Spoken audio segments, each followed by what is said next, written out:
What's going on, guys? In this video, we're gonna talk about Sundial Growers. Once again, that's Sundial Growers with the ticker symbol SNDL.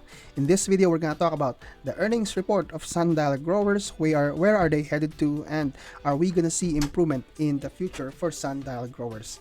Guys, if you like the information and analysis that I'll be providing you in this video, please hit the like and subscribe button.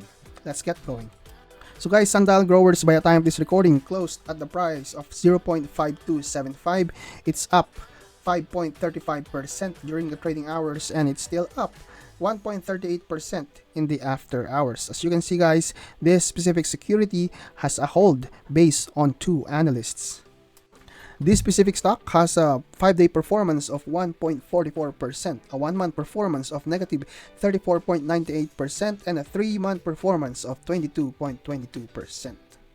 So guys, today Sundial Growers actually released their earnings. We can find the information in the SEC website, or if you have any access to SEDAR, that's for Canadian it's like the Canadian counterpart of SEC. So if we pull that out here, you can clearly see, guys, that the Sundial Q4 revenue increases 54% sequentially to Canadian $22.7 million.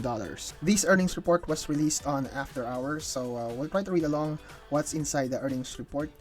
Because before we start checking on the earnings report, we'd like to reflect on what is exactly happening with Sundial Growers. And we'll see, and we'll try to compare that later on, what's gonna happen in the future, or have they made any improvements, stuff like that. So guys, Sundial Growers for Q4 and 2021's earnings, they wanted to file an extension, and that is extended until April 29, 2022.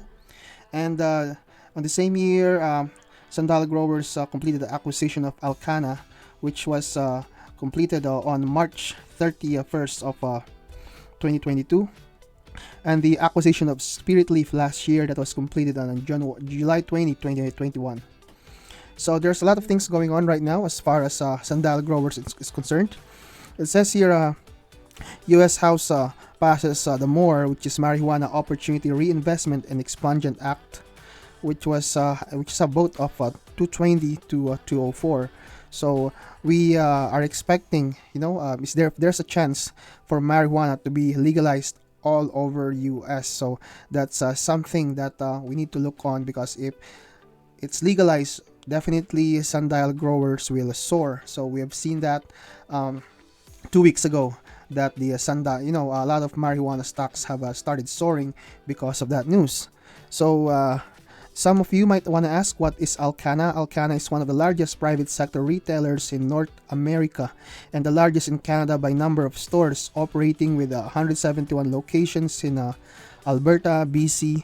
Alcana's strategic partner Nova Cannabis also operates 62 cannabis retail stores in Alberta, Ontario, and Saskatchewan.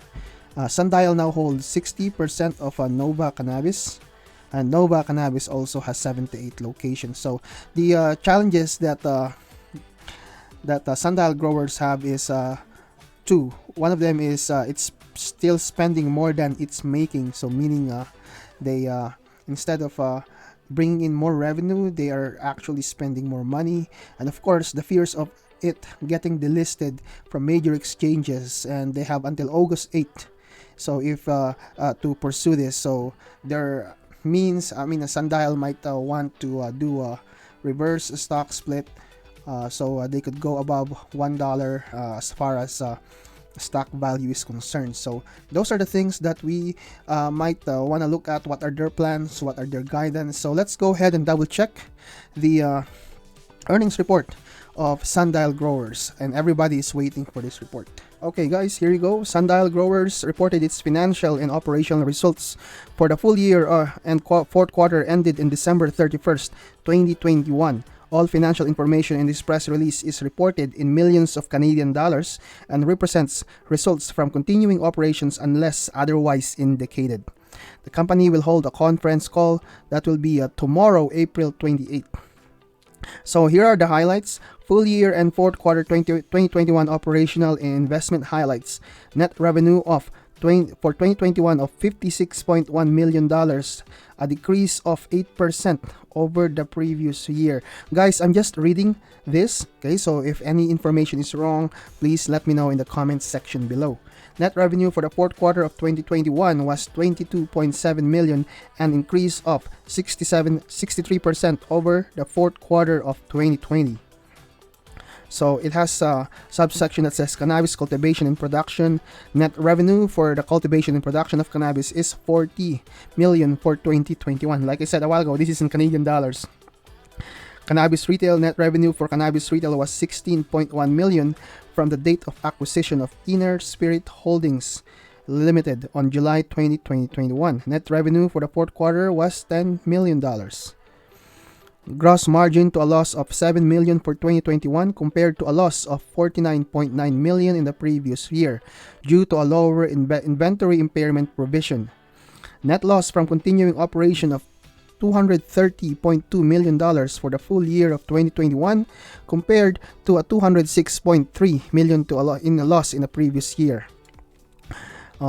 Says here, record adjusted EBITDA, earnings before income taxes, depreciation and amortization from continuing operations of $32.1 million for the full year of 2021 compared to an adjusted EBITDA loss of $25.6 million in the previous year.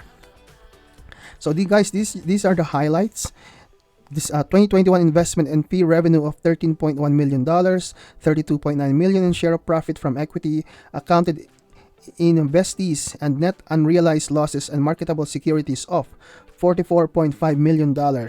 Acquired Inner Spirit Holdings, and that's the Spirit Leaf that they were talking about a while ago, on July 2021, and Alcana Incorporated on March 31 of 2022, creating the largest private sector cannabis and liquor network in Canada.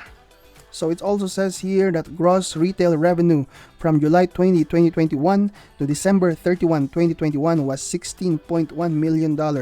Cannabis retail revenue comprised of $10.2 million of retail cannabis sales to consumers. Net loss from continuing operations for the year ended December 31, 2021 was $230.2 million compared to a net loss from continuing operations of $206.3 million for year ended December 31, 2020. So guys, in this financial report, we don't actually have a guidance, but they have a strategic and organizational update. Sundial remains focused on building long-term shareholder value through the accretive deployment of cash resources, the expansion of our retail distribution network, and further streamlining of our operating structure and the enhanced offering of high-quality brands.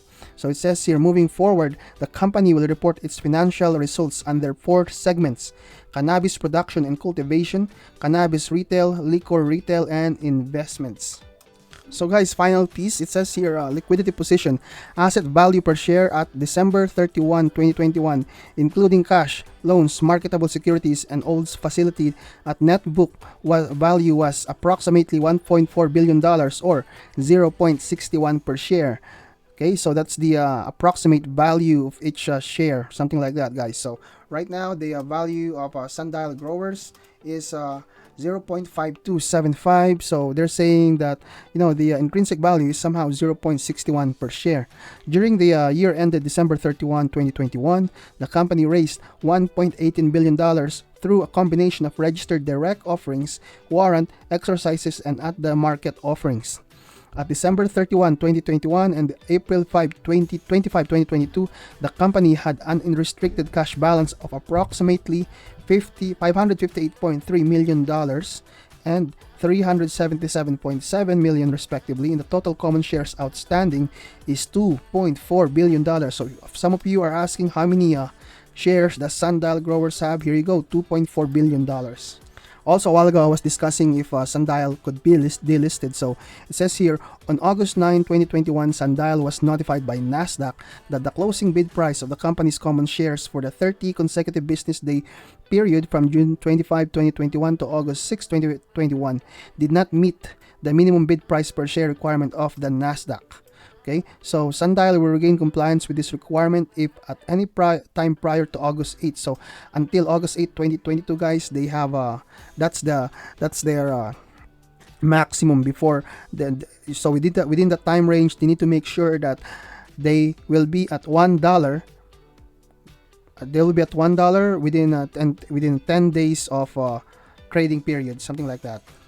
So they're also saying here that if there's no significant change in market conditions, especially now, guys, that we are in a bearish market situation, Sundial intends to implement a reverse share split in the third quarter of 2022. So even them, that's exactly their plan, subject to prior shareholder approval, which is expected to be obtained at the company's 2022 annual general meeting.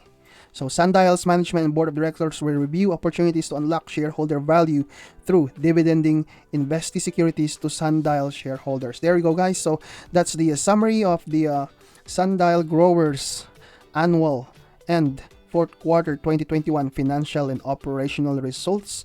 So until now, to be honest, they're losing money, but it does look like it's very promising because of the two acquisitions that they have, Alcana and Spirit Leaf. So hopefully, guys, in the next we will get outstanding report next quarter. So that's the only reason why they have delayed this is because they want to make sure that Alcana is also in the earnings report. So like I said, guys, even though the Sundial growers have been spending money, of course they have to spend money to keep the operations up. Okay, besides that, we are still waiting a lot of good things from the bill of the marijuana being legalized in the US, although it's already legalized in Canada. So we are still waiting on that. If that gets legalized, a lot of these marijuana stocks will definitely go up in price, stock value. Okay, so it does look very promising, but like I said earlier, they have a lot of things to improve, and also in the next quarterly financial results, we'll be able to see more of these, the four sectors that they have mentioned earlier: the cannabis production and cultivation, cannabis retail, legal retail, and investment. So those are the things that we'll try to take a look at with Sundial growers. Hopefully, like I said, we'll get more improvement. Okay, so like I said, the title itself, it speaks for itself, right? They are not earning a lot of money with the operations, but okay, they are improving because of their acquisitions. So guys, tomorrow we're expecting volatility in the market again as far as Sundial growers is concerned. Of course, there will be mixed reactions as far as their earnings is concerned. Okay, so as I've said before, okay, this Sundial growers will be very, very volatile. Now, we'd like to check what's the resistance, what's the support, and where are we headed ahead of tomorrow's trading day. Now, guys, so today we actually have a volume of 89.12 million with an average volume of 100.58 million. Okay, so our current support here, guys, is around this area, around 0.5092. That will be our first support for this certain security for tomorrow. And we have a resistance here at around 0.5342. So that will be our first resistance for the stock, just in case we will go up tomorrow. Like I said, it's the earnings report. It's either we go up or we go down. We don't know for sure, depending on the reaction of the market. Since this is an earnings report, 100% we will get a lot of reaction from retail and institutional investors alike. So yeah, a while ago, as you can see, guys, there's a lot of people selling the stock rather than people buying the stock. That's the reason why we are red. Okay, so if we break this down, this is the 1 hour time frame. If we go to your 1 day time frame, yep, you can clearly see here that we are green, but of course we have a resistance here. Once we break this resistance, we have a possibility that we can go up at around 0.5909. That will be a next resistance. If we break this in a 15-minute time frame, we can clearly see, guys, that in your 15-minute time frame, we have an RSI of 62.68 and 88.78 for your stochastics. We still have a little bit of room to wiggle on the upside. Okay, and so we're a little bit behind with your 200 EMA in your 15-minute time frame. But if you go to your 4-hour time frame, guys, so all of the indicators are acting as a resistance. So hopefully we'll have a good volume for tomorrow for this certain security. Like I said, it's the earnings report, so people will react. Institutional investors will definitely react to the news, and hopefully we will all have a positive reaction. That way we will have a positive sentiment on the stock. Okay, guys, once again, if you like the information and analysis that I've provided in this video, please hit the like and subscribe button. Once again, this is your boy Don Leo Trades. I love you all. Peace out.